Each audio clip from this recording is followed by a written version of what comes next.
Hey guys and gals, Mike here.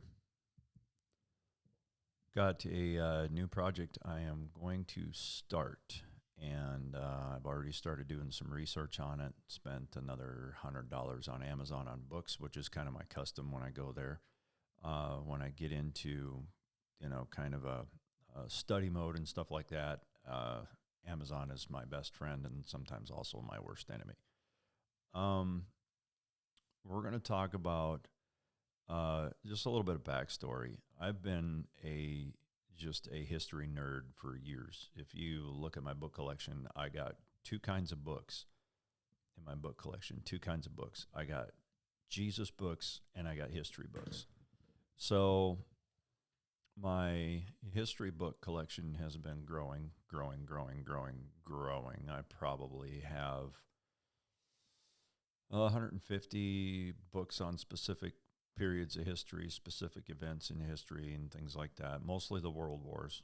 I just got a couple books. I got one on Weimar Germany, the Weimar Republic, which was the German government between the end of the um, rule of Kaiser Wilhelm II during the First World War up until Hitler was made Chancellor of Germany. And it's amazing. So we're going to be talking about history. I just got today. I just got a couple more books in the mail, and going to be doing a lot of research. I'm a firm believer that if you people ignore history, they're doomed to repeat it. You see it over and over and over and over again. So my goal in doing this new venture is to help educate people.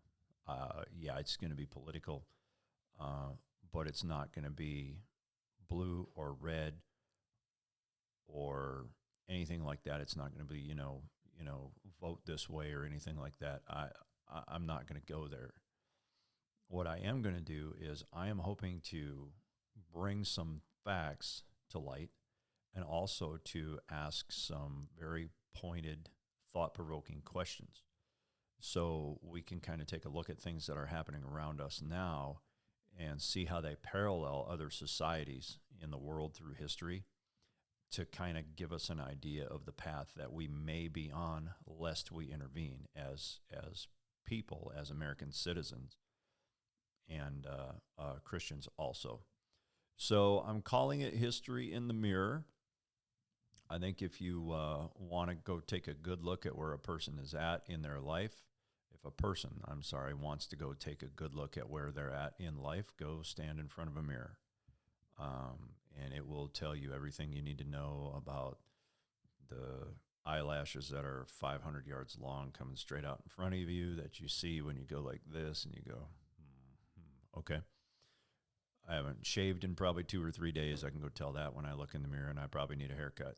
Okay, so there's things that you can tell, but when you look at history through what's going on today, you look at the mirror of history, compare it to things that are happening today, and begin to draw parallels.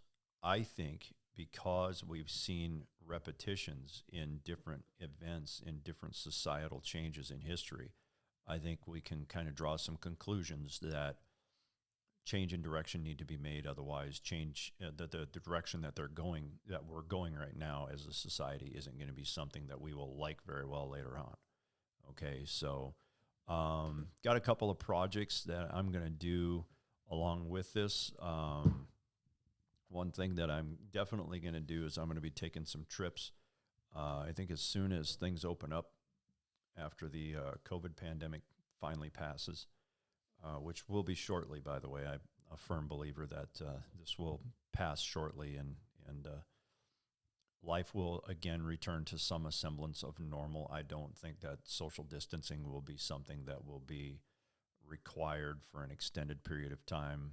You've heard some doctors say that, through 2022, and I'm like, no, I just really don't think so. I don't think the data that's out there on this, first of all, the data is not right. Even, you have a person on the White House staff, a doctor on the White House staff, basically told the world that they're lying about the statistics. They're lying about the number of COVID deaths.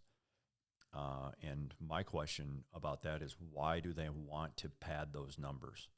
And just give that some thought, you know. And I've got the sound clip here I could play for you. I might do that on another broadcast. I might do that on the next one. You never know. But listen to what they're saying. Listen to how they're saying it. And then ask yourself, why would they want the numbers padded? And begin to do some research. Once this thing clears up and we can start traveling again, I'm headed overseas. One of the things that I've really felt in my heart for a short amount of time is, you know, actually it's been a couple of years ago, I had this kind of come up inside me. I was like, you know what, you need to do this. And I'm kind of like, I don't really know that I want to go there. But then when this dropped in my heart, the history deal, and when it dropped in my heart, and I was like, you know what, you got to do this. You know, you got to start doing this podcast. It dropped in my heart again. Dude, you need to go to Auschwitz. So that's going to be one of the places that I'm going to go. We're going to study some things dealing with the Holocaust. We're going to study, you know, what led to this. What were the social factors? What were the economic factors? What were the political factors that drove a nation to embrace this type of thing? And then I'm going to look at parallels, because you can't study and be a student of this type of history and not notice parallels. It's not possible. So am I saying that we're headed towards a Nazi Germany-esque type of existence here in the United States? I sure as heck hope not. And I want to do everything in my power as a citizen, first of all, as you know, well, as a Christian, first of all, and as a citizen of this country, to make sure that that doesn't happen. Because it just won't be a good thing. So I'm going to do some battlefield touring. I'm going to go walk the fields where who we call right now the greatest generation, the World War II generation, where they fought and where they died to liberate. We got to understand that that was our purpose there. And there's theories abounding out there about the Second World War and the start, and Churchill wanting us to get involved, so he covered up Pearl Harbor when they busted the Japanese code, you know. And there's a lot of stuff out there that's true, that's fact, that there's evidence supporting it. Okay, and there's a lot of stuff that somebody made up in the basement and put it out, and now it's being pursued as fact, which propaganda.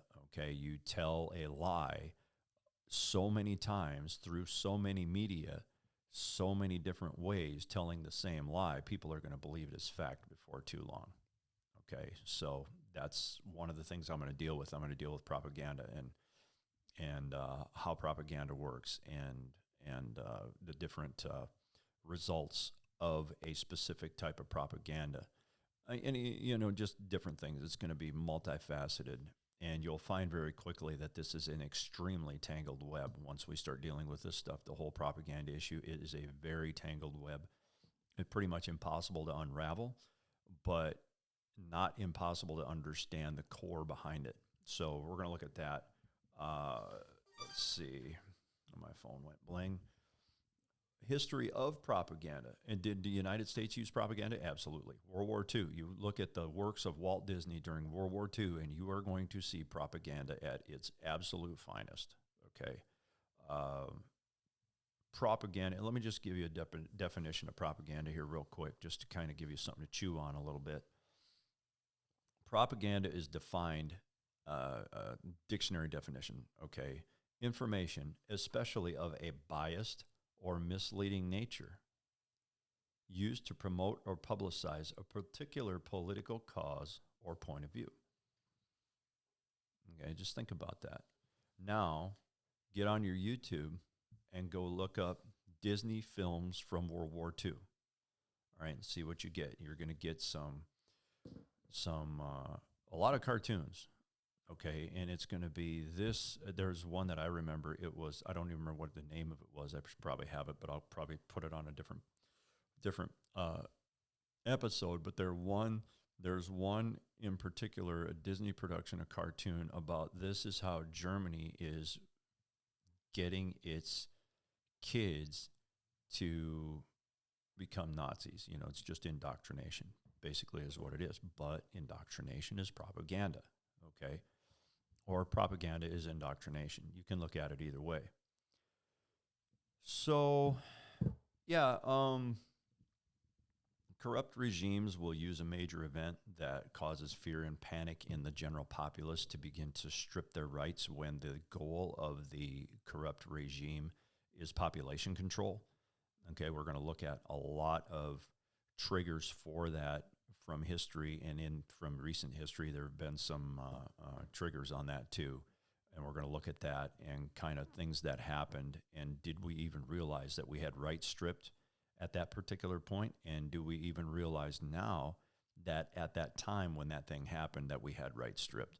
And I'll bet you a lot of Americans are going to be like, no, I didn't think that at all. So anyway, strap yourselves in. I'm going to, we're going to figure out when to run this. I'm going to have guests. I'm hoping to have some authors in by phone. Going to have some other friends who are history nerds, and we're going to sit and we're going to talk shop on this. And what our goal is, again, it's not politicalization. It's not politicizing. Okay, let's use that word, politicalizing. Of really a whole lot of stuff. We are going to point probably some specific direction. I'm going to try to avoid sticking a bony finger in somebody's face. But the goal is going to be to educate you, the listener, give you things to think about, and then have you do some research, draw your own conclusions, however.